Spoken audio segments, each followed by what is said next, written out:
ಸಿರಾಜ್. ಒಂದು ವಿಚಿತ್ರ ಇದೆ. ಕನ್ನಡದ ಬಗ್ಗೆ ಮೂಲಭೂತ ಪ್ರಶ್ನೆಗಳನ್ನು ಕೇಳುತ್ತಾ ದೊಡ್ಡ ಕೆಲಸ ಮಾಡಿರುವ ನೀವು ಹೆಚ್ಚಾಗಿ ಬರೆದಿರುವುದು ಇಂಗ್ಲೀಷ್ನಲ್ಲಿ. ಇದನ್ನು ಹೇಗೆ ಅರ್ಥ ಮಾಡಿಕೊಳ್ಳಬೇಕು? ಶಂಕರ ಭಟ್. ಹೌದು, ನಾನು ಇಂಗ್ಲೀಷ್ನಲ್ಲಿ ಯೋಚಿಸಿ ಓದಿದ್ದನ್ನು ಈಗ ಕನ್ನಡದಲ್ಲಿ ಬರೆಯುತ್ತಿದ್ದೇನೆ. ಮೇಲಾಗಿ ಮೊದಲು ಸಂಸ್ಕೃತದಲ್ಲಿ ಇದ್ದ ಹಾಗೆ ಈಗ ಎಲ್ಲ ನಾಲೆಜು ಇರುವುದು ಇಂಗ್ಲೀಷ್ನಲ್ಲಿ.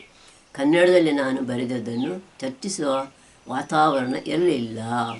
ಬರೆದದ್ದನ್ನು ಓದುವರಿಲ್ಲದಿದ್ದರೆ ಏನು ಮಾಡಬೇಕು?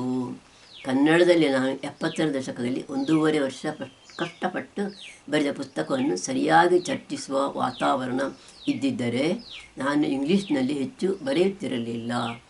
ಆಗ ನಾನು ಒಂದು ರೀತಿಯ ಫ್ರಸ್ಟ್ರೇಷನ್ನಿಗೆ ಒಳಗಾದೆ. ಆ ಪುಸ್ತಕಕ್ಕೆ ಒಂದು ರಿವ್ಯೂ ಸಹ ಬರಲಿಲ್ಲ. ಈಗ ನಿಧಾನಕ್ಕೆ ವಾತಾವರಣ ಬದಲಾಗುತ್ತಿದೆ. ಭಾಷಾ ಬಳಕೆಯಲ್ಲಿ ಸರಿ ತಪ್ಪುಗಳು ಇಲ್ಲ ಎಂಬ ವಾದವನ್ನು ಭಾಷಾವಿಜ್ಞಾನಿಗಳು ಮಂಡಿಸುತ್ತಾರೆ. ಆದರೆ ಈ ವಾದಕ್ಕೆ ಮನ್ನಣೆ ಸಿಕ್ಕಿಲ್ಲ. ಯಾಕೆ? ಶಂಕರ ಭಟ್. ಮಹಾಪುರಾಣಗಳು ಕನ್ನಡದ ಉಚ್ಚಾರಣೆಯಲ್ಲಿಲ್ಲ, ಬರವಣಿಗೆಯಲ್ಲಿ ಮಾತ್ರ ಇವೆ. ಇವು ಸಂಸ್ಕೃತ ಬಾರೋವಿಂಗ್ಸ್ನಲ್ಲಿ ಇವೆ. ಯಾರಿಗೆ ಸಂಸ್ಕೃತದ ಮೇಲೆ ಮೋಹವಿದೆಯೋ ಅವರು ಇದನ್ನು ಸಂಸ್ಕೃತದಂತೆ ಬರೆಯಬೇಕು ಎನ್ನುತ್ತಾರೆ. ಮುಖ್ಯವಾಗಿ ಎಲ್ಲರೂ ತಿಳಿದುಕೊಳ್ಳಬೇಕಾಗಿರುವುದು ಏನೆಂದರೆ ಕನ್ನಡವು ಸಂಸ್ಕೃತದ ವಿಕೃತ ರೂಪವಲ್ಲ. ಕನ್ನಡವನ್ನು ಹೇಗೆ ಓದುತ್ತೇವೋ ಹಾಗೆ ಬರೆಯಬೇಕು. ಬರಹ ಕನ್ನಡ ಸರಿ, ಆಡು ಕನ್ನಡ ತಪ್ಪು ಎಂಬ ವರ್ಗೀಕರಣವೇ ತಪ್ಪು. ಭಾಷಾವಿಜ್ಞಾನಿ ಸರಿ ತಪ್ಪು ಎನ್ನುವ ವರ್ಗೀಕರಣವನ್ನೇ ಒಪ್ಪುವುದಿಲ್ಲ. ಸಂಸ್ಕೃತ ಪಂಡಿತರು ಬರಹ ಮೇಲು ಮಾತು ಕೀಳು ಎನ್ನುವ ಡಿಕಾಟಮಿಯನ್ನು ಸೃಷ್ಟಿಸಿದರು. ಮೇಟಿ. ಕನ್ನಡ ಬರಹ ಸರಿಪಡಿಸೋಣ ಎನ್ನುವ ಚಿಂತನೆಯ ಹಿಂದಿನ ಉದ್ದೇಶ ಸಂಸ್ಕೃತಿ ಉದ್ಧಾರವೇ? ಶಂಕರ ಭಟ್. ಇಲ್ಲ, ನಾನು ಸಂಸ್ಕೃತಿಯ ಬಗ್ಗೆ ಮಾತಾಡುವುದಿಲ್ಲ. ಅಪ್ಪರ್ ಕ್ಲಾಸ್ ಮಕ್ಕಳಿಗೆ ಕನ್ನಡ ಬರಹ ಬೇಕಾಗಿಲ್ಲ. ಕೆಳವರ್ಗದ ಮತ್ತು ಬಡವರ ಮಕ್ಕಳು ಮಾತ್ರ ಕನ್ನಡ ಮಾಧ್ಯಮ ಶಾಲೆಗೆ ಹೋಗುತ್ತಾರೆ. ಕನ್ನಡ ಬರಹದ ಉದ್ಧಾರಕ್ಕಾಗಿ ಕನ್ನಡ ಬರಹ ಸರಿಪಡಿಸಬೇಕಿದೆ. ಬರಹ ಇಲ್ಲಿಯವರೆಗೆ ಕೆಲವು ಜನರ ಸೊತ್ತಾಗಿತ್ತು. ಈಗ ಅದು ಎಲ್ಲರ ಸೊತ್ತಾಗಬೇಕು. ವಿಜ್ಞಾನ ಮುಂತಾದ ವಿಷಯಗಳನ್ನು ಕಲಿಸುವಾಗ ಸಂಸ್ಕೃತದ ತ್ರಿಶಂಕು ಪದಗಳನ್ನು ಕಾಯಿನ್ ಮಾಡಿ ಕಲಿಸುತ್ತಿದ್ದರು. ಇದರಿಂದಾಗಿ ಮಕ್ಕಳ ಕಲಿಕೆ ಕಷ್ಟವಾಗುತ್ತಿದೆ. ಕನ್ನಡ ಪದಗಳನ್ನು ಬಳಸಿದರೆ ಮಕ್ಕಳ ಕಲಿಕೆ ಸುಲಭವಾಗುತ್ತದೆ. ಕನ್ನಡ ಬರಹದಲ್ಲಿ ಸಾಕಷ್ಟು ಸಮಸ್ಯೆಗಳಿವೆ. ಅವುಗಳನ್ನು ಸರಿಪಡಿಸುವುದೇ ನಮ್ಮ ಉದ್ದೇಶ. ಮೇಟಿ. ಭಾಷೆಯ ಉದ್ಧಾರ ಅದು ಸಂಸ್ಕೃತಿಯ ಉದ್ಧಾರವಲ್ಲವೇ? ಶಂಕರ ಭಟ್.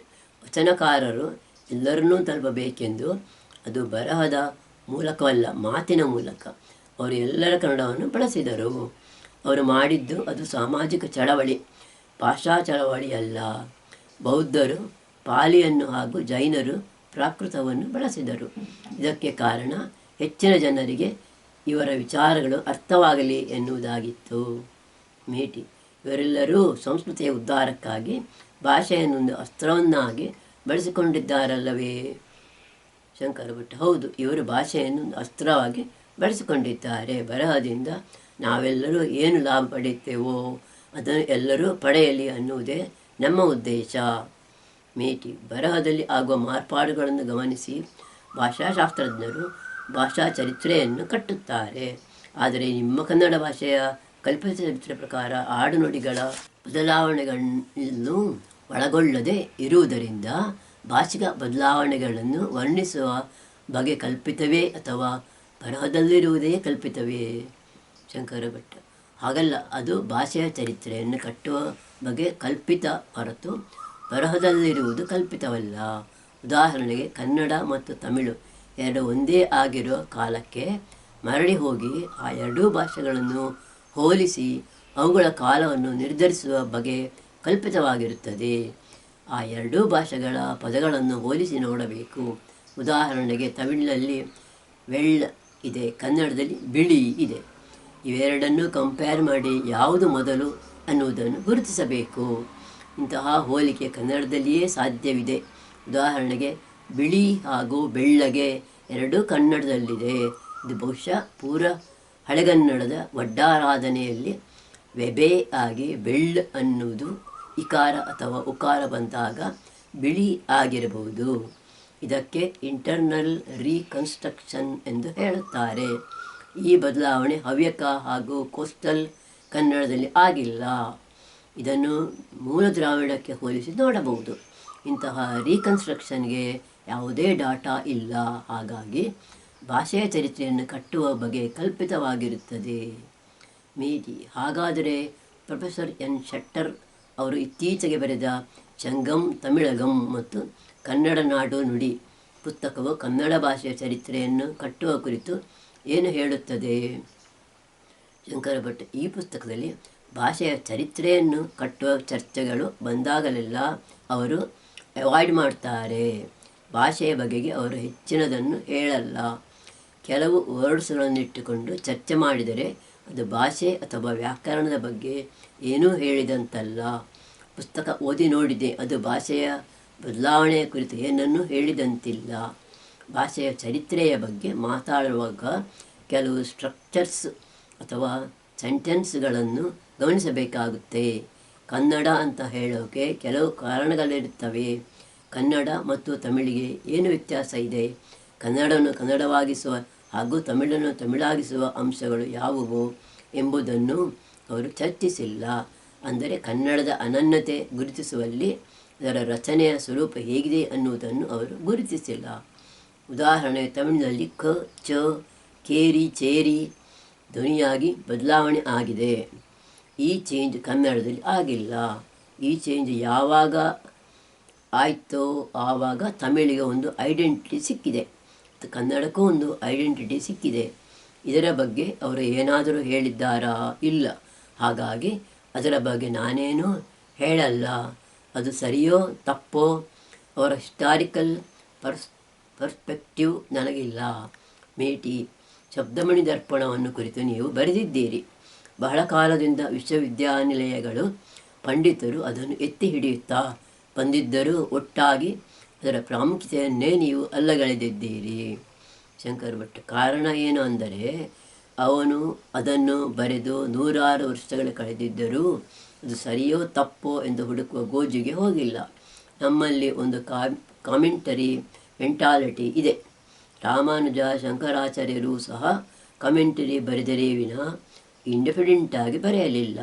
ಇದರಿಂದಾಗಿ ನಾವು ಬಹಳ ಕಾಲ ಸ್ವತಂತ್ರವಾಗಿ ಬೆಳೆಯಲು ಸಾಧ್ಯವಾಗಲೇ ಇಲ್ಲ. ಹೀಗಾಗಿ ಶಬ್ದಮಣಿ ದರ್ಪಣದಲ್ಲಿ ತಪ್ಪು ಕಂಡರೂ ಇದೆ ಎಂದು ಹೇಳಲಿಲ್ಲ. ಅದು ಮುಖ್ಯವಾಗಿ ಸಂಸ್ಕೃತದ ಬಗ್ಗೆ ಇದೆಯೇ ಹೊರತು ಕನ್ನಡದ ಬಗ್ಗೆ ಅಲ್ಲ. ಕನ್ನಡದ ಬಗ್ಗೆ ಕೆಲವು ಪ್ರಸ್ತಾಪಗಳು ಇದ್ದರೂ ಅವನ್ನು ಹೇಳುವುದರಲ್ಲಿ 75 ಭಾಗ ತಪ್ಪುಗಳೇ ತುಂಬಿಕೊಂಡಿವೆ. ಮೇಲಾಗಿ ಕೇಶಿ ರಾಜ ಕವಿಯೇ ಹೊರತು ಪಾಣಿನಿಯಂಥ ದೊಡ್ಡ ಸ್ಕಾಲರ್ ಅಲ್ಲ. ಅವನಲ್ಲೂ ಸಹ ಭಾಷೆಯ ಬಗ್ಗೆ ಬರುವ ಪ್ರಸ್ತಾಪಗಳು ಮುಖ್ಯವಾಗಿ ಸಾಹಿತ್ಯವನ್ನು ಗುರಿಯಾಗಿ ಇಟ್ಟುಕೊಂಡು ಹೇಳಿರುವಂಥವೇ ಆಗಿದೆ. ಮೇಟಿ. ನಿಮ್ಮ ಪ್ರಕಾರ ಶಾಲಾ ವ್ಯಾಕರಣದ ಸ್ವರೂಪ ಹೇಗಿರಬೇಕು? ಶಂಕರ ಭಟ್. ಶಾಲೆಯಲ್ಲಿ ವ್ಯಾಕರಣ ಕಲಿಸ್ತಾರೆ. ಇಲ್ಲಿಯವರೆಗೆ ಏನು ಕಲಿಸಿದರೋ ಅದರಿಂದ ಏನೂ ಪ್ರಯೋಜನವಾಗಿಲ್ಲ. ವ್ಯಾಕರಣ ಕಲಿಸುವುದು ಬೇಡ, ಮಕ್ಕಳು ಹೇಗಾದರೂ ಭಾಷೆ ಕಲಿತಾರೆ ಎಂದು ತೀರ್ಮಾನ ಮಾಡಿದ್ದರು. ಆದರೆ ಪಾಲಕರು ಹೇಳುವುದೇನೆಂದರೆ ನೀವು ವ್ಯಾಕರಣ ಕಲಿಸಲಿಲ್ಲ, ಅದಕ್ಕೆ ಮಕ್ಕಳು ಭಾಷೆಯನ್ನು ಕಲಿಸ್ತಾ ಇಲ್ಲ. ವ್ಯಾಕರಣ ಕಲಿಸಬೇಕು, ಆದರೆ ಯಾವ ಥರದ ವ್ಯಾಕರಣ ಕಲಿಸಬೇಕು ಅನ್ನುವುದು ಮುಖ್ಯ. ಮಕ್ಕಳಿಗೆ ಉಪಯೋಗವಾಗುವಂತಹ ವ್ಯಾಕರಣ ಕಲಿಸಬೇಕು. ಸಂಸ್ಕೃತ ಸಂಧಿ ಸಮಾಸಗಳನ್ನು ಕನ್ನಡದ ಮಕ್ಕಳಿಗೆ ಕಲಿಸುವುದರಿಂದ ಏನು ಲಾಭ? ವ್ಯಾಕರಣದಲ್ಲಿ ಯಾವುದು ಬೇಕು ಅಂದರೆ ಬರವಣಿಗೆ ಹಾಗೂ ಮಾತಿಗೆ ಯಾವುದು ಬೇಕು ಅದನ್ನು ಮಾತ್ರ ಕಲಿಸಿದರೆ ಸಾಕು. ಸಿರಾಜ್. ಜಾಗತೀಕರಣದಿಂದ ಕನ್ನಡವೂ ಸೇರಿದಂತೆ ಹಲವಾರು ಭಾಷೆಗಳು ಕಣ್ಮರೆಯಾಗುವ ಅಪಾಯದ ಬಗ್ಗೆ ಏನು ಹೇಳುತ್ತೀರಿ? ಶಂಕರ ಭಟ್. ಇದನ್ನು ಪೂರ್ತಿ ಒಪ್ಪಲು ಸಾಧ್ಯವಿಲ್ಲ. ಭಾಷೆ ಮರೆಯಾಗುತ್ತದೆ ಅಂದರೆ ಅದನ್ನು ಮಾತನಾಡುವ ಸಮುದಾಯವು ಮರೆಯಾಗಿದೆ ಎಂದು ಅರ್ಥ. ಪ್ರಾಣಿ ಪಕ್ಷಿಗಳು ಮರೆಯಾಗುವ ಹಾಗೆ, ಜೀವವೈವಿಧ್ಯತೆ ಕಾಣೆಯಾಗುವ ಹಾಗೆ ಭಾಷೆಗಳು ಕ್ರಮೇಣ ಮರೆಯಾಗುತ್ತಿವೆ. ಸಿರಾಜ್.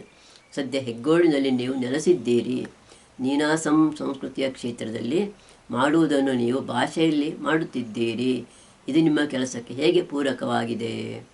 ಶಂಕರ ಭಟ್. ಸುಬ್ಬಣ್ಣ ಅವರು ಇದ್ದಾಗ ಹಲವು ಬಾರಿ ನನ್ನನ್ನು ಕರೆದಿದ್ದರು. ನಾನು ಸ್ವಲ್ಪ ಸಂಕೋಚದ ಮನುಷ್ಯನಾಗಿರುವುದರಿಂದ ಹೋಗಲಿಲ್ಲ. ಆದರೆ ನೀನಾಸಮಿನ ಕೆಲಸಕ್ಕೂ ನನ್ನ ಕೆಲಸಕ್ಕೂ ಅಂತಹ ಸಂಬಂಧ ಇಲ್ಲ. ನಾನು ಅಲ್ಲಿನ ತಂಪು ವಾತಾವರಣದ ಬಗ್ಗೆ ಕೇಳಿ ಅಕ್ಷರ ಅವರಿಗೆ ಫೋನ್ ಮಾಡಿದೆ. ಆಗ ಅವರ ಬಳಿ ಹೇಳಿದ್ದು, ನಾನು ನಿಮ್ಮಲ್ಲಿಗೆ ಬಂದು ಹವ್ಯಕರ ಭಾಷೆಯ ಬಗ್ಗೆ ಕೆಲಸ ಮಾಡುತ್ತೇನೆ ಎಂದು. ನಂತರ ಮಾಡಲಿಲ್ಲ, ಅವರು ಕೇಳಲಿಲ್ಲ, ಅದು ಬೇರೆ ಮಾತು. ನನ್ನ ಮಾತಿನ ಒಳಗೊಟ್ಟು ಪುಸ್ತಕವನ್ನು ಅವರೇ ಪ್ರಿಂಟ್ ಮಾಡುತ್ತೇನೆ ಎಂದಿದ್ದರು. ಆದರೆ ಅದನ್ನು ನಾನು ಹೊಸಬರಹದಲ್ಲಿ ಬರೆದಿದ್ದೆ ಅವರಿಗೆ ಇಷ್ಟವಾಗಲಿಲ್ಲ ಅನಿಸುತ್ತೆ. ಸಿರಾಜ್, ಕನ್ನಡ ಚಳವಳಿಗಳ ಉದ್ದೇಶ ಈಡೇರಿದೆಯೇ? ಈ ಚಳವಳಿಗಾರರ ಬಗ್ಗೆ ಇರುವ ದೊಡ್ಡ ಆಪಾದನೆ ಎಂದರೆ ಅವರಿಗೆ ನ ಸ ಉಚ್ಚಾರಣೆ ಬರುವುದಿಲ್ಲ ಎನ್ನುವುದು. ಅವರು ನಿಮ್ಮ ವಾದವನ್ನು ತಿಳಿದುಕೊಂಡರೆ ಈ ಚಳವಳಿಗೆ ಹೊಸ ದಿಕ್ಕು ಸಿಗುತ್ತದೆ ಎಂದು ನಿಮಗೆ ಅನಿಸುತ್ತದೆಯೇ? ಶಂಕರ ಭಟ್, ಚಳವಳಿಗಳ ವಿಷಯ ಬೇಡ, ಅವನ್ನು ಕುರಿತು ನಾನು ಮಾತಾಡಲು ಬಯಸುವುದಿಲ್ಲ. ಮೇಲಾಗಿ ನಾನು ಹೇಳುವ ವಿಚಾರಗಳು ಚಳವಳಿಯಿಂದ ಈಡೇರುತ್ತವೆ ಎಂದು ನನಗೆ ಅನಿಸುವುದಿಲ್ಲ.